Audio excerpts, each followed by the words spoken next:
Kepopuleran dan sentimen positif Menteri Keuangan Purbaya Yudisadewa membuat partai politik menaruh perhatian lebih. Salah satu partai yang mulai menyinggung soal kemungkinan Purbaya masuk parpol adalah Partai Amanat Nasional PAN. PAN disebut tengah melirik Menteri Keuangan Purbaya Yudisadewa untuk bergabung dalam barisan politiknya. Wakil Ketua Umum DPP PAN, Edi Suparno, bilang elektabilitas Purbaya terus meningkat dan bahkan menyalip sejumlah tokoh populer lain. Soal apakah PAN bakal menarik Purbaya, Edi bilang Purbaya belum tentu mau masuk partainya. Saya melihat bahwa Pak Purbaya sekarang ini sedang menjadi media darling, bahkan sudah melampaui popularitasnya di atas KDM yang sebelumnya kokoh berada di tangga media darlingnya publik. Apakah kemudian Pak Purbaya itu menjadi salah satu calon besutan dari PAN untuk kita tarik ke PAN? Ya belum tentu Pak Purbaya juga mau, gitu kan. Menteri Keuangan Purbaya Yudisadewa merespon kabar dirinya tengah dilirik Partai Amanat Nasional untuk menjadi kadernya. Purbaya mengaku tak punya ketertarikan ke politik. Hal ini ia ungkap usai menghadiri rapat terbatas bersama Presiden Prabowo Subianto di Istana Kepresidenan Jakarta. Ini dari Sekjen PAN, Pak. Gimana tanggapannya, Pak? Tertarik nggak Pak sama tawarannya, Pak? Saya ingat dari politik, saya Tapi menanggapi elektabilitas Bapak yang tinggi bagaimana, Pak? Belakangan, Pak? Saya ingat dari politik, Mas. Ya. Ada fase bencana, Pak. Direktur Eksekutif Parameter Politik Indonesia, Adi Prayitno, bilang sosok-sosok yang populer seperti Menteri Keuangan Purbaya selalu menjadi magnet partai politik. Adi menilai keinginan PAN untuk menarik Menkyu Purbaya bergabung ke dalam partainya merupakan keputusan rasional. Di negara kita memang harus diakui orang-orang populer, orang-orang yang dinilai punya integritas, itu selalu menjadi rebutan dan selalu menjadi darling. Yang kedua, ini tentu sebagai upaya dari PAN ya, yang secara serius menatap pertarungan politik di 2029. Jadi kerja-kerja politiknya, cari figur-figur kunci itu dimulai saat ini. Kan ada kecenderungan partai itu kan bekerja politik main di tikungan akhir. Jadi 6 bulan atau setahun sebelum pemilihan baru kemudian mencari kader-kader dan sosok-sosok yang dinilai potensial. Gaya komunikasi Menteri Keuangan yang dinilai natural dan terbuka mampu membangun kembali kepercayaan publik terhadap pemerintah. Purbaya juga dinilai sebagai teknokrat murni yang selama ini mengurusi kebijakan fiskal dan perbendaharaan negara. Tim Liputan, Kompas TV. Partai Amanat Nasional atau PAN disebut tengah melirik Menteri Keuangan Purbaya Yudisadewa yang punya cara komunikasi koboi untuk bergabung dalam barisan politiknya. Lantas apa yang membuat PAN melirik Menkyu Purbaya dan apakah ini langkah strategis PAN untuk menghadapi pertarungan politik di 2029? Akan kita bahas bersama pakar komunikasi politik Universitas Padjadjaran, Kunto Adi Wibowo. Selamat pagi Mas Kunto. Selamat pagi Mas, apa kabar? Terima kasih Mas sudah bergabung di Dialog Sapa Indonesia Pagi. Sebenarnya kami juga sudah menghubungi perwakilan dari Partai Amanat Nasional tapi masih terus menunggu konfirmasinya. Sebelum itu kita berdua dulu Mas Kunto terkait dengan gaya politik Menkyu Purbaya ini. Mas Kunto, bagaimana Anda melihat top of mind? Kalau dari survei yang baru dirilis itu berada langsung di bawah Presiden Prabowo Subianto, Menkyu Purbaya ini. Bagaimana Anda bisa menjelaskan top of mind Menkyu Purbaya dalam waktu 1 bulan, hampir 2 bulan lah, bisa langsung melonjak tinggi seperti ini? Ya, Pak Purbaya memulai karirnya sebagai Menteri Keuangan ini dengan banyak kontroversi gitu Mas. Sehingga orang jadi penasaran siapa sih ini Purbaya ini. Tapi menariknya kontroversi-kontroversi itu sesuatu yang mengejutkan itu bisa kemudian di-framing secara positif oleh Pak Purbaya dan timnya gitu. Sehingga akhirnya kesukaan publik dan tadi popularitas itu juga naik gitu. Sehingga kita bisa lihat di survei kenapa akhirnya Pak Purbaya bisa menduduki atau paling tidak memperoleh popularitas yang cukup tinggi dari hasil-hasil survei. Yang kedua, kalau menurut saya ini juga tidak lepas dari kesempatan yang diberikan oleh Pak Prabowo kepada Pak Purbaya. Saya ingat waktu 1 tahun peringatan 1 tahun kepemimpinannya Pak Prabowo pidato dan menganalogikan kabinetnya atau timnya itu seperti tim sepak bola gitu kan. Jadi ada yang dipasang sebagai striker, gelandang, back, dan bahkan ada pemain cadangan. Nah, sekarang Pak Purbaya mungkin dipasang sebagai striker oleh Pak Prabowo sehingga dia bisa mengacak-ngacak di mana-mana gitu Mas, dan kemudian gerakan tanpa bolanya juga lumayan cantik lah gitu, sehingga saya melihat dengan kesempatan yang diberikan oleh Pak Prabowo ini sangat dimanfaatkan oleh Pak Purbaya untuk mendapatkan dukungan yang lebih. Dan kemudian memang kita punya masalah dengan trust atau kepercayaan dengan pemerintah setelah demonstrasi besar akhir Agustus awal September kemarin. Pak Purbaya dipasang salah satunya mungkin tugasnya mengembalikan kepercayaan publik terutama di sektor fiskal dan keuangan, dan ini secara baik dilakukan oleh Pak Purbaya. Paling tidak kita bisa baca indeks saham, indeks investasi kita juga katanya semakin membaik kan gitu. Jadi menurut saya ini tiga hal yang akhirnya berkontribusi penting terhadap lonjakan popularitasnya Pak Purbaya gitu Mas. Oke, berarti Anda mau bilang bahwa gaya koboi Pak Purbaya ini positif sebenarnya di mata masyarakat, walaupun sebenarnya ada kritik juga terhadap gayanya ini. Ya nggak mungkin menyenangkan semua orang kan Mas. Itu yang pertama. Yang kedua, Pak Purbaya mengkritiknya bukan ke rakyat, tapi ke elit-elit yang lain. Dan ini sangat disukai rakyat. Ini kan bentuk populisme ya Mas ya. Bentuk populisme politik ya salah satunya dengan berada di barisan rakyat kemudian mengkritik elit-elit yang lain, dan itu dilakukan secara brilian oleh Pak Purbaya kalau menurut saya. Sebelumnya kan tadi dari PAN Pak Edi Suparno bilang kan membandingkan dengan KDM kan, bahkan KDM pun kan juga begitu di awal-awal. Dia juga mengkritik elit-elit, bahkan berhadap-hadapan dengan DPRD Jawa Barat gitu kan, untuk kemudian mendapatkan simpati dari warga. Tapi menurut saya yang dilakukan Pak Purbaya mungkin lebih otentik gitu kan, lebih terasa ya, mungkin karena baru 1 bulanan lebih dikit gitu ya Mas ya. Ini kita harus uji lagi konsistensinya, apakah benar tetap konsisten seperti ini Purbaya, atau tadi Pak Prabowo tiba-tiba menggantinya dengan pemain cadangan yang lain atau mengubah komposisi tim sepak bolanya, Purbaya jadi back atau Purbaya jadi gelandang. Ini yang kemudian kita harus cermati lagi ke depan. Oke, menarik soal konsistensi ini, tapi akan kita bahas sebentar berikutnya.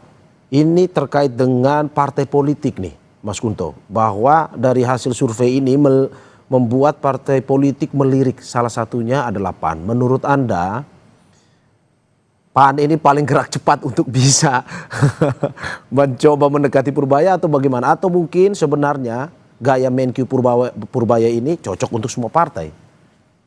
Ya, kalau menurut saya jawab yang kedua dulu Mas. Gayanya Purbaya ini memang cocok untuk semua partai karena dia jadi magnet bagi publik gitu kan. Opini publiknya selalu positif dari apa yang dia lakukan, padahal mengejutkan, padahal kontroversial kan gitu. Tapi pada akhirnya berbuah positif. Nah, ini yang kemudian tentu jadi magnet bagi partai-partai, dan menurut saya karena partai kita juga secara ideologi udah nggak ada yang jelas gitu kan, semuanya ke tengah, jadi akhirnya ya untuk semua partai Purbaya ini memang masuk-masuk aja, cocok-cocok aja kalau menurut saya gitu kan. Nah, PAN memang mengambil inisiatif duluan gitu kan, karena PAN merasa dia butuh tokoh yang besar selain Zulhas mungkin gitu. Lalu kemudian dia pengen punya wakil presiden tentu saja yang mendampingi Prabowo mungkin di periode kedua, dan mereka juga berharap akhirnya akan menaikkan elektabilitas atau kursi mereka di DPR. Nah, tentu saja ini kan jadi taktik atau strategi politik yang dianggap PAN jadi penting gitu ya Mas ya. Ini kita bisa bilang apakah memang partai termasuk PAN juga krisis figur kan Pak Mas Kunto?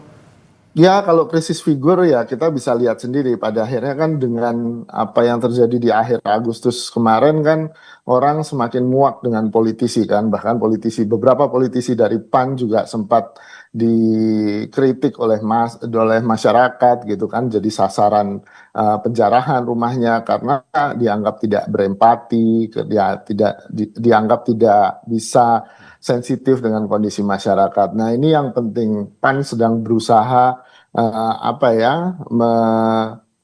membuat citranya jadi lebih baik dan Purbaya mungkin bisa menolong itu Mas gitu. Tapi satu hal kalau menurut saya yang harus hati-hati juga ketika Pak Purbaya kemudian dipinang oleh partai politik dan dia mau, sangat mungkin semua citra yang sudah dibangun oleh Pak Purbaya dalam 1 bulan ini akan turun karena orang akhirnya ternyata hanya untuk kepentingan politik. Nah, ini pun juga akan merugikan partai politik. Menang ya kan gitu. Mas Kunto, itu pertanyaan saya bahwa apakah memang sebenarnya gaya Purbaya yang koboi ini cocok sebenarnya untuk masuk menjadi atau masuk ke dalam partai politik atau menjadi politisi?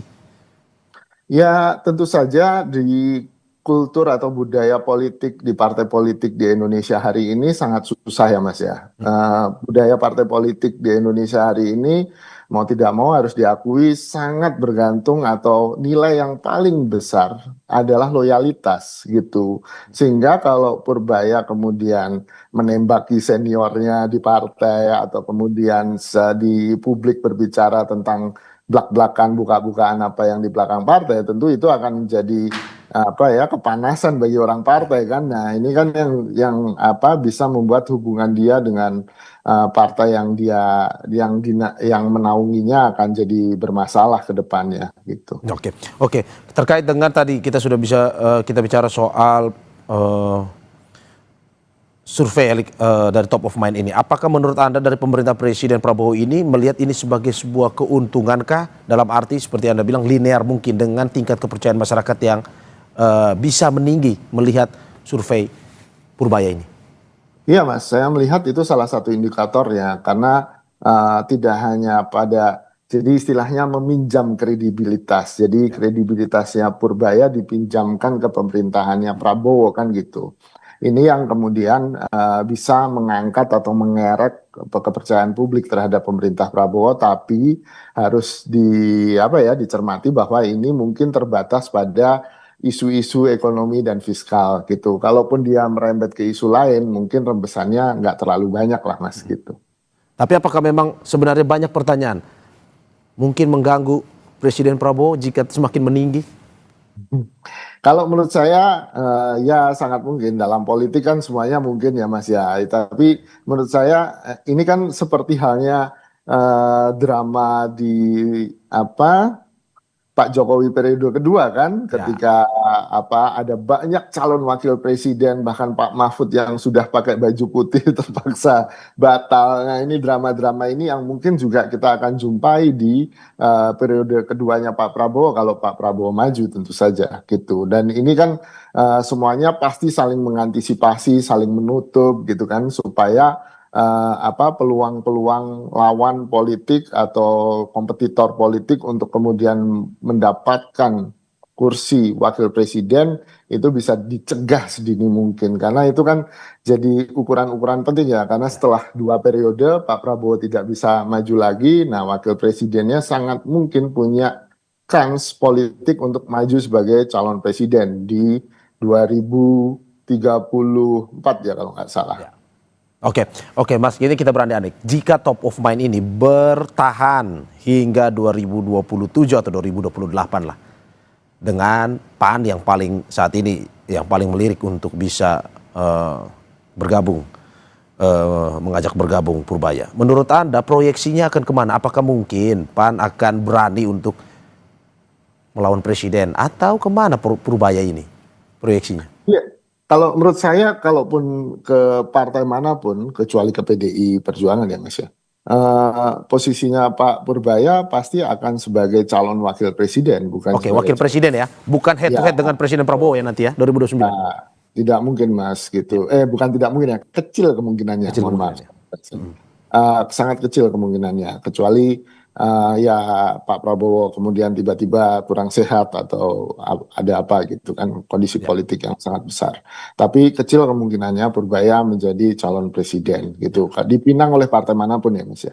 Dan ini menurut saya kan tadi problemnya adalah problem apakah tahan-tahanan kan, apakah Purbaya menahan diri untuk kemudian bekerja dengan alasannya bekerja, tentu saya fokus dalam pekerjaan, fokus dalam teknokratismenya, lalu kemudian dia akan mempertinggi value-nya sampai di ujung dia bisa punya bargaining position yang paling enak dengan partai politik. Atau sebaliknya partai politik ingin mengeram dia sekarang gitu kan, mumpung masih muda nih, harganya belum mahal gitu kan, cepet-cepetan dapat Purbaya, kalaupun nanti ternyata buahnya nggak bagus kan juga nggak rugi juga gitu. Ya, ya. Itu yang menurut saya strategi PAN yang dilakukan saat ini.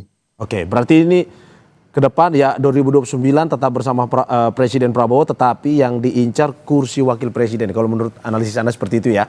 Betul, betul Mas. Oke, Mas Gunto, ini menarik juga bahwa kalau kita melihat soal top of mind ini dari Purbaya sendiri, seberapa besar menurut Anda? Karena kemarin Purbaya sendiri, Menkyu ini sudah mengatakan bahwa saya sudah tidak boleh lagi lah ceplos-ceplos katanya.